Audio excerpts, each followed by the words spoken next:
नमस्कार, मैं हूं आपके साथ अपूर्वा। शुरुआत करते हैं 33 जिले 33 खबर की ब्रेकिंग न्यूज से। शुरुआत करते हैं बुलेटिन की। सीएम अशोक गहलोत ने बाबा रामदेवरा की समाधि के दर्शन किए। देश प्रदेश में खुशहाली की कामना करते हुए मखमली चादर और काजू बादाम का प्रसाद भी चढ़ाया और समाधि समिति ने सीएम गहलोत का जोरदार स्वागत किया। कैबिनेट मंत्री सालेह मोहम्मद भी इस दौरान मौजूद रहे। तो वहीं समाधि स्थल पर 10 मिनट तक पूजा अर्चना करने के बाद रामदेवरा पहुंचने पर आमजन से भी सीएम अशोक गहलोत ने मुलाकात की। तो आपको बता दें, सीएम अशोक गहलोत ने आज बाबा रामदेवरा की समाधि के दर्शन किए। मखमली चादर और काजू बादाम का प्रसाद भी उन्होंने चढ़ाया और देश प्रदेश में खुशहाली की कामना करते हुए उन्होंने आमजन से भी मुलाकात की। रामदेवरा पहुंचने पर आम जनता ने भी सीएम अशोक गहलोत का भव्य स्वागत किया। बेहद ही गर्मजोशी के साथ आम जनता ने सीएम अशोक गहलोत का स्वागत किया। तो इस दौरान सीएम अशोक गहलोत ने भी आम जनता से मुलाकात कर उनसे बातचीत की।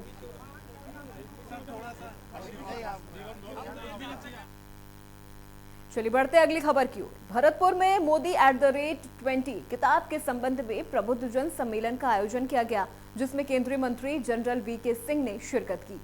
कार्यक्रम को संबोधित करते हुए उन्होंने मोदी राज की उपलब्धियों को गिनवाया। मंत्री जनरल वीके सिंह ने इस दौरान चीन के साथ भारत के संबंध, एलएसी पर चीन के साथ तनाव सहित कई मामलों पर खुलकर बयान भी दिया।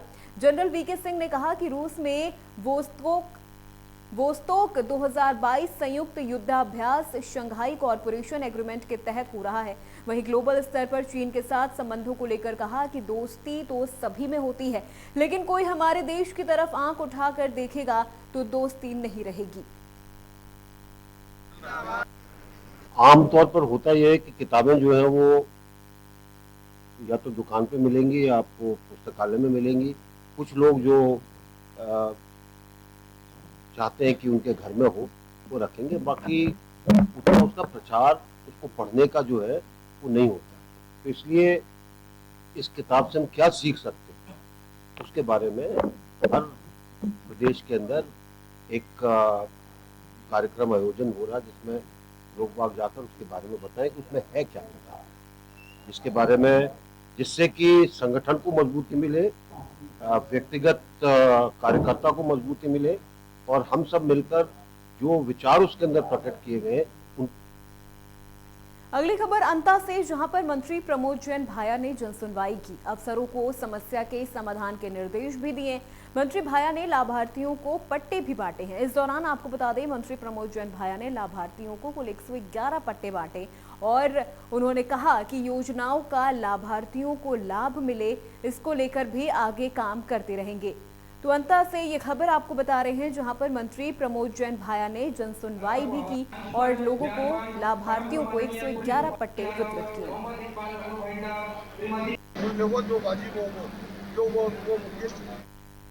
अगली खबर धौलपुर से, जहां पर देवनारायण बोर्ड के अध्यक्ष जोगिंदर आवाना ने प्रेस कॉन्फ्रेंस की। इस दौरान उन्होंने पीडब्ल्यूडी पर निशाना साधा। उन्होंने कहा कि पीडब्ल्यूडी घटिया निर्माण कर सरकार की साख गिराने का काम कर रही है। आवाना ने कहा कि हाल ही में पीडब्ल्यूडी मंत्री भी अपने क्षेत्र में सड़कों के घटिया निर्माण को लेकर आपत्ति दर्ज करा चुके हैं। सर्किट हाउस में प्रेस वार्ता के दौरान बोर्ड के अध्यक्ष ने कहा कि अब तक 20 जिलों का दौरा कर चुके हैं, जिसमें सबसे बड़ी समस्या वहां के हेडक्वार्टर पर बालिका छात्रावास का न होना है।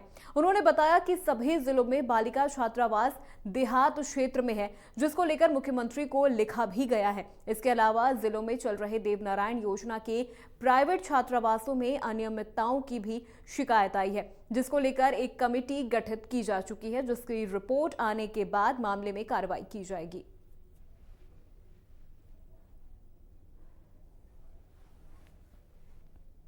कोटा के बिगड़ते हालातों और सड़कों पर हो रहे गड्ढों के विरोध में बीजेपी की ओर से कलेक्ट्रेट पर 1 दिवसीय धरना दिया गया। इस धरने में विधायक मदन दिलावर, कल्पना देवी, संदीप शर्मा सहित अन्य भाजपा के नेता और कार्यकर्ता मौजूद रहे। अपने भाषण में विधायक मदन दिलावर ने राज्य सरकार पर जमकर निशाना साधा और भ्रष्टाचार के आरोप भी लगाए।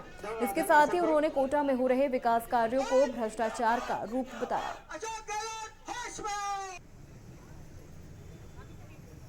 साहिल मिर्जा है और अपना अपना अपना स्थान ग्रहण करें धरना स्थल पर। अशोक गहलोत होश में। अगली खबर जयपुर से है, जहां विधायक अशोक लाहौटी जेडीए पहुंचे। उन्होंने पृथ्वीराज नगर कॉलोनियों की समस्याओं को लेकर जेडीसी रवि जैन से मुलाकात की। इस दौरान लाहौटी ने कहा कि पृथ्वीराज नगर की 286 कॉलोनियों से जेडीए 1500 करोड़ से अधिक राशि वसूल कर चुका है, लेकिन अभी तक सीवरेज, सड़क जैसी मूलभूत सुविधाएं भी नहीं दे पाया है।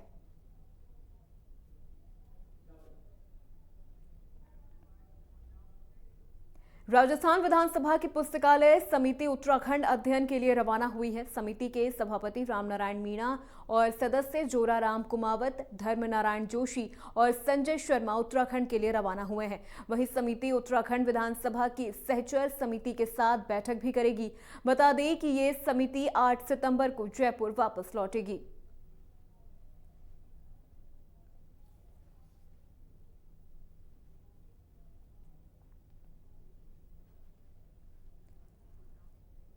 बूंदी के नैनवा कस्बे में लूट की शिकार हुई घायल बुजुर्ग महिला का कोटा के एमबीएस हॉस्पिटल में इलाज चल रहा है। घायल बुजुर्ग से मिलने बीजेपी के पूर्व मंत्री प्रभुलाल सैनी, विधायक संदीप शर्मा सहित अन्य पदाधिकारी हॉस्पिटल पहुंचे। उन्होंने गंभीर रूप से घायल महिला के परिजनों से मिलकर कुशलक्षेम पूछी और हॉस्पिटल अधीक्षक को बेहतर इलाज करने के निर्देश भी दिए। मीडिया से बातचीत में पूर्व मंत्री प्रभुलाल सैनी ने राज्य सरकार पर निशाना साधते हुए कहा कि प्रदेश में कानून व्यवस्था नाम की कोई चीज नहीं बची है, सरकार इसे गंभीरता से नहीं ले रही।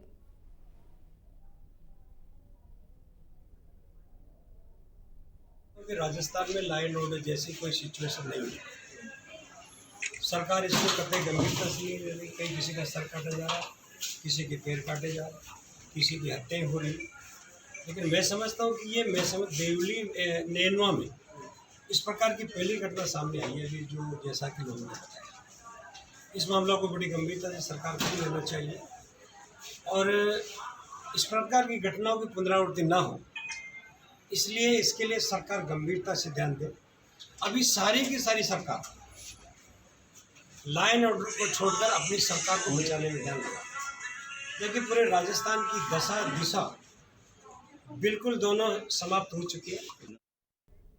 राजस्थान में आगामी विधानसभा चुनावों को एआईएमआईएम ने भी तेजी दिखाना शुरू कर दिया है। इसी को लेकर आज टोंक में आयोजित एक प्रेस कॉन्फ्रेंस में एआईएमआईएम के स्टेट कन्वीनर जमील कुरैशी ने आधिकारिक घोषणा की है, जिसमें बताया कि 2023 में होने वाले विधानसभा चुनावों में एआईएमआईएम सभी 200 विधानसभा सीटों पर चुनाव लड़ेगी। उन्होंने बताया कि पार्टी ने अपना नेटवर्क तेजी से फैलाते हुए अब तक प्रदेश में करीब 80,000 से भी ज्यादा लोगों को अपना सदस्य बनाया है और पार्टी लोगों को तेजी से अपने साथ जोड़ने के लिए जमीनी स्तर पर भी काम कर रही है। वहीं उन्होंने टोंक के हालातों को लेकर भी विधायक सचिन पायलट पर अपना निशाना साधते हुए कहा कि पायलट के अब तक के 4 साल के कार्यकाल में टोंक विकास की दृष्टि से पिछड़ा हुआ है।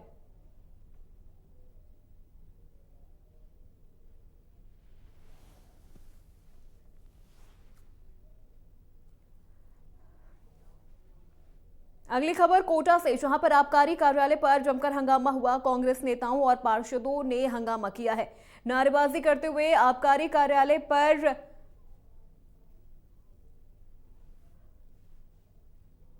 और आपको बता दें, नारेबाजी करते हुए आबकारी कार्यालय को भी बंद कर दिया गया। कांग्रेस पार्षद से अभद्रता करने पर पार्षदों और नेताओं का गुस्सा फूट पड़ा, जिसके बाद उन्होंने आबकारी कार्यालय पर जमकर हंगामा किया और आबकारी कार्यालय को भी बंद कर दिया। तो कोटा से ये खबर आपको बता रहे हैं, जहां पर कांग्रेस नेताओं और पार्षदों ने जमकर आबकारी कार्यालय पर हंगामा किया। नारेबाजी करते हुए आबकारी कार्यालय को भी बंद कर दिया। कांग्रेस पार्षद से अभद्रता करने का मामला सामने आया था, जिसके बाद पार्षदों का गुस्सा फूट पड़ा। खबर सुमेरपुर के तखतगढ़ से है, जहां नगर पालिका प्रशासन ने प्रशासन शहरों के संग शिविर का आयोजन वार्ड संख्या 13 में हुआ। जानकारी के मुताबिक शिविर का आयोजन पालिका अध्यक्ष ललित रंकावत, अधिशासी अधिकारी मदन लाल तेजी और पार्षद रमेश कुमार घांची के सानिध्य में हुआ। शिविर में कुल 40 पट्टे वितरित किए गए। अधिशासी अधिकारी ने बताया, प्रशासन शहरों के संग शिविर में नगरवासियों के पट्टे समेत अन्य काम किए जा रहे हैं।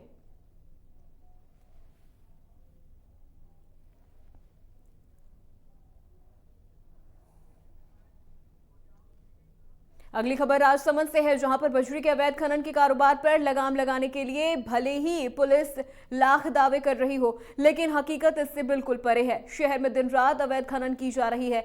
बता दें कि पुलिस कभी कभार 1-2 ट्रैक्टर जब्त कर कार्रवाई तो दर्शा रही है, लेकिन बजरी खनन के अवैध कारोबार पर लगाम अब तक नहीं लगा पा रही। वहीं कुछ खनन माफियाओं की दादागिरी देखकर तो पुलिस महकमा भी हाथ डालने से कतराता है। रात के समय खनन माफिया न केवल रौब झाड़ते नजर आते हैं, बल्कि रोकने टोकने वालों को डराया और धमकाया भी जाता है।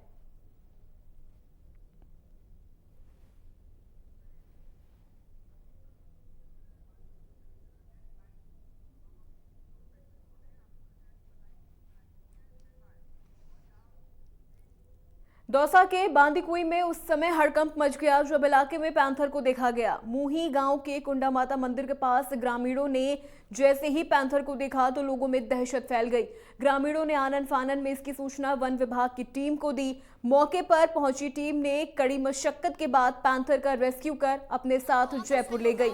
तब कहीं जाकर लोगों ने राहत की सांस ली। कुंडा माता मंदिर के पास पैंथर दिखा, जिसके बाद ग्रामीणों में दहशत मच गई। ग्रामीणों ने वन विभाग को इसकी सूचना दी।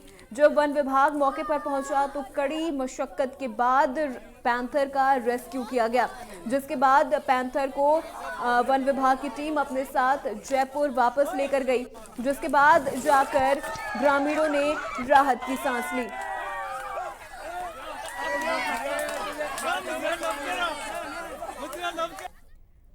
अगली खबर बीकानेर से है, जहां जिले के ब्लड बैंक में खून की कमी देखते हुए छात्र संगठन आगे आए और रक्तदान देकर ब्लड बैंक में रक्त की आपूर्ति की। डुंगर कॉलेज के नवनिर्वाचित अध्यक्ष हरिराम गोदारा ने बताया कि ब्लड बैंक में रक्त की कमी की जानकारी मिलते ही छात्रों से अपील की गई, जिसके बाद सैकड़ों की तादाद में छात्रों ने ब्लड बैंक में पहुंचकर रक्तदान किया। ब्लड बैंक के डॉक्टरों को आश्वासन दिया गया कि यदि और ब्लड की कमी पड़ी तो छात्र रक्तदान करने में पीछे नहीं हटेंगे।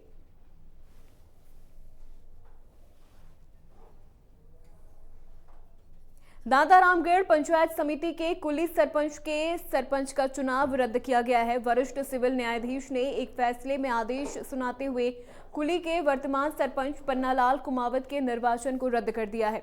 कुली सरपंच पन्नालाल कुमावत पर आपराधिक मामला लंबित होने के कारण ये निर्वाचन रद्द किया गया। जानकारी के मुताबिक कुली ग्राम पंचायत में सरपंच पद का चुनाव करीब 2 साल पहले हुआ था। उस दौरान सरपंच ने आपराधिक मामला दर्ज होने के बावजूद नामांकन दाखिल कर दिया था।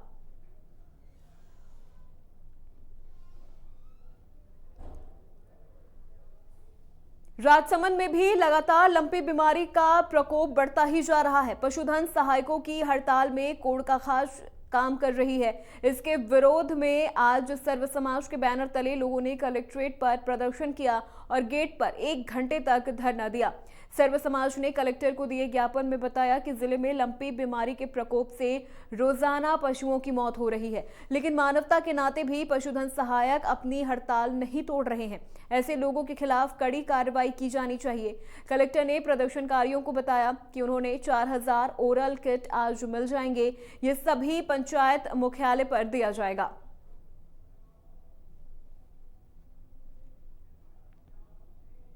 बहरोड को जिला बनाने के लिए सर्वदलीय, सर्व समाज, सर्व सामाजिक संगठन और व्यापारिक मंडल एसडीएम ऑफिस पहुंचा और मुख्यमंत्री के नाम एसडीएम को ज्ञापन भी सौंपा गया।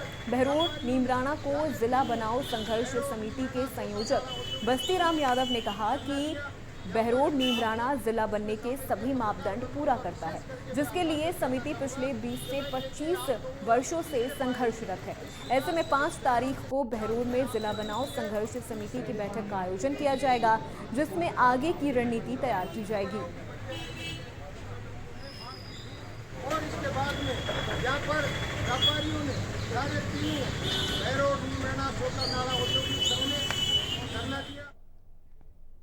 अगली खबर सुमेरपुर से है, जहां राजकीय महाविद्यालय से आदित्यपाल सिंह देवड़ा के अध्यक्ष और हितेश कुमार मेघवाल के उपाध्यक्ष बनने पर विजय जुलूस निकाला गया। विजय जुलूस जिला महासचिव राजेंद्र सिंह जाखोड़ा और छात्र नेता महेंद्र मेघवाल के नेतृत्व में कॉलेज से शुरू होकर मुख्य मार्गों से होते हुए वापस कॉलेज परिसर में खत्म हो गया।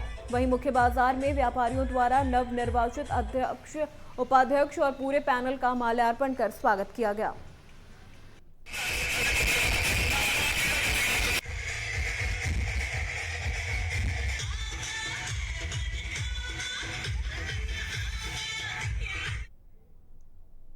सुमेरपुर के ग्रामीण इलाके में इन दिनों भारत सरकार के दिशा निर्देशानुसार ड्रोन सर्वे किया जा रहा है।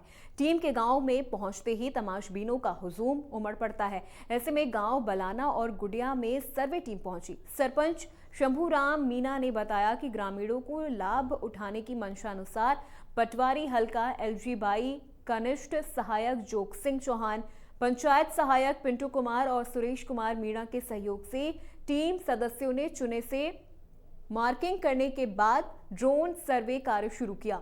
सर्वे ऑफ इंडिया भारत सरकार के सर्वे प्रभारी प्यारेलाल और सहायकों ने हवाई ड्रोन से सर्वे कार्य को अंतिम रूप दिया। ड्रोन से राजकीय उच्च माध्यमिक विद्यालय बलाना के खेल मैदान से उड़ान भरवाई गई और दुजाना और देवतरा ग्राम पंचायत क्षेत्र में ड्रोन कैमरे से सर्वे किया गया।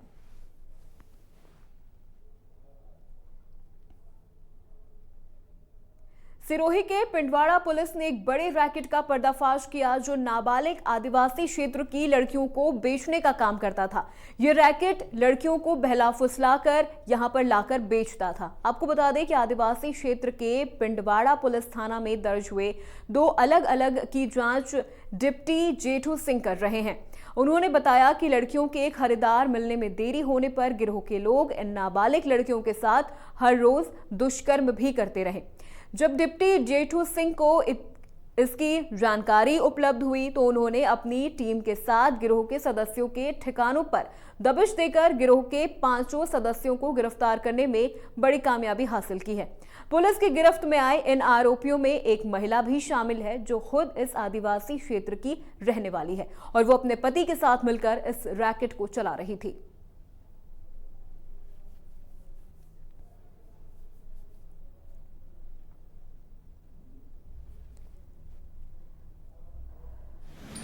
पिंडवाड़ा पुलिस थाने में 2 कंप्लेंट्स आई थी कि नाबालिग लड़कियों को, जो ट्राइबल्स हैं, उन लड़कियों को बहला फुसला के लेके जा रहे हैं। इन कंप्लेंट्स के ऊपर मुकदमा दर्ज किया था जिसका अनुसंधान स्वयं सीओ पिंडवाड़ा जेठू सिंह कर रहे थे। उसमें जब इन्होंने उस मुकदमे का गहनता से अनुसंधान किया तो ये बात सामने आई कि एक वनराज करके व्यक्ति है, वो और उसकी बीवी इस तरह की गतिविधियों में इन्वॉल्व हैं जो नाबालिग लड़कियों को ले जाके आगे गुजरात में भेज देते हैं। पुलिस ने इसमें संपूर्ण अनुसंधान और कार्रवाई के बाद 5 लोगों को आइडेंटिफाई किया था और उन सभी 5 को पुलिस ने अरेस्ट कर लिया। झालावाड़ सदर और गंगधार के क्षेत्रों में पुलिस की गठित स्पेशल टीम की बड़ी कामयाबी देखने को मिली। टीम ने भारी मात्रा में संदिग्ध 24 बाइकें, 2 ट्रैक्टर, 2 बोलेरो कार, 6 पानी की मोटरें सहित जिंदा कारतूस और तलवारें बरामद की हैं। कार्रवाई के दौरान टीम ने 5 अभियुक्तों को गिरफ्तार किया है। फिलहाल पुलिस गिरफ्त में आए आरोपियों से पूछताछ में जुटी है।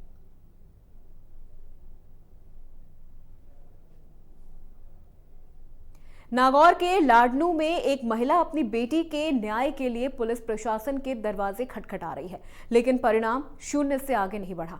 यहां एक वहशी पिता ने अपनी ही नाबालिग बेटी के साथ दुष्कर्म किया, जिसके बाद पीड़िता की मां ने केस दर्ज करवाया है। पुलिस ने आरोपी पिता को गिरफ्तार भी किया, लेकिन मामले को रफा दफा करने के दबाव के चलते महिला को अब पुलिस से भी न्याय की उम्मीद नहीं रही। वहीं केस दर्ज कराने के बाद पति ने पीड़िता की मां को घर से निकाल दिया।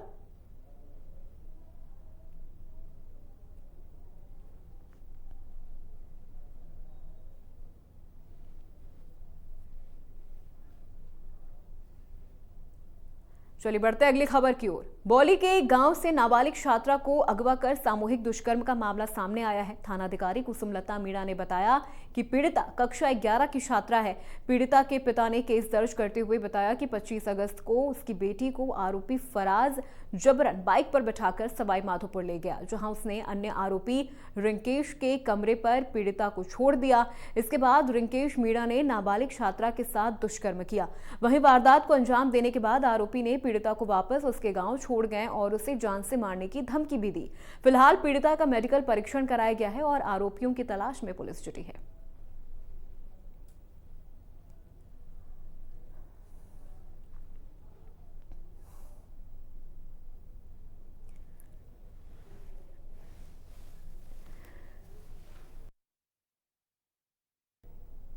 रामगंज मंडी में पिछले कुछ महीने में चोरी हुए करीब 100 से अधिक मोबाइल को पुलिस ने बरामद कर मोबाइल मालिकों को सौंप दिया है। आईजी प्रसन्न कुमार खमेसरा और कोटा ग्रामीण एसपी कावेंद्र सिंह सागर ने मोबाइल मालिकों को लाइन में लगाकर बारी बारी से मोबाइल वितरण किए।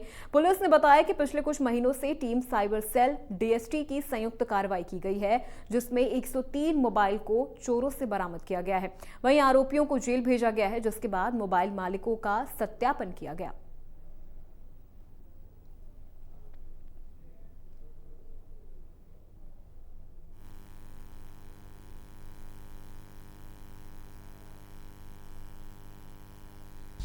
इस बीच एक बड़ी खबर आ रही है, इस वक्त की ब्रेकिंग न्यूज आपको बता दें, सिरोही के पिंडवाड़ा से बड़ी खबर आ रही है।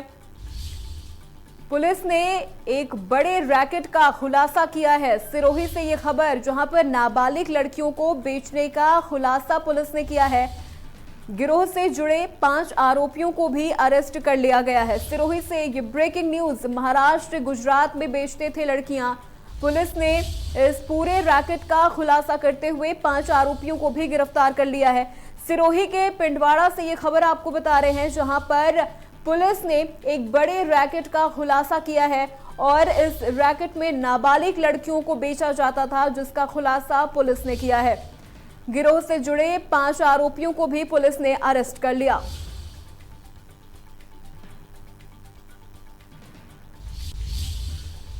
फिलहाल बुलेटिन में मेरे साथ बस इतना ही। देश प्रदेश की तमाम बड़ी खबरों के लिए देखते रहिए इंडिया न्यूज।